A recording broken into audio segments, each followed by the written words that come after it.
Hello, I'm Insipiro. I'm one of the teachers of the deaf here at Whitefield Outreach. The purpose of these videos is to demonstrate some of the FM systems that we currently use with our hearing impaired students in the mainstream classrooms. We're going to look at the Phonak Insipiro. This is a popular FM system used by children who use ear-level receivers. These are receivers that connect directly onto their hearing aid. As with any FM system or radio aid, there's two parts. We have the transmitter, which is worn by the teacher or the speaker, and we have a receiver, which is worn by the hearing aid wearer. To turn on your Insipiro, you simply slide the button at the top till you can see a green marker. The display will come on. With the Insipiro, you need to connect your devices. So you'll see the word connect, you press the button underneath, holding the receiver close to the device.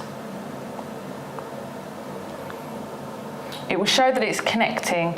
Now currently it says that no Roger device has been found. That's because we use a different type of MLX. What you need to look for is that on the display you can see HO2.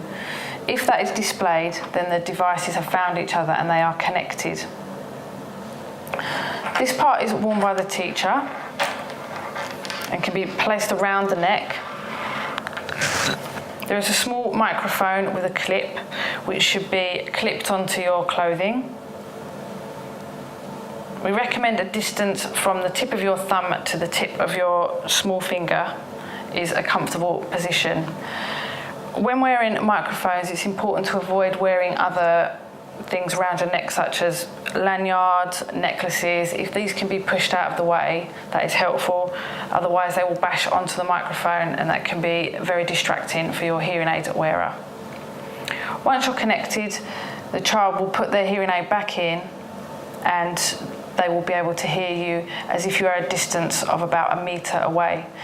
In order to check that all the equipment is working, a simple test will be to step outside the classroom, ask your student a question, and return to the classroom to see if they heard you. To turn off your device, you would simply slide the button back across.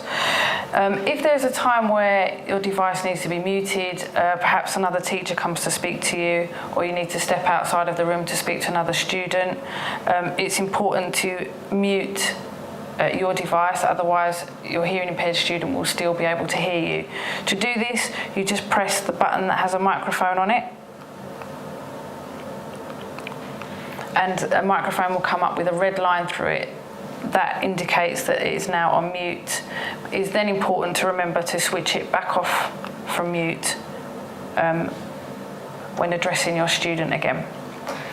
And so as to turn off, you just slide the button across.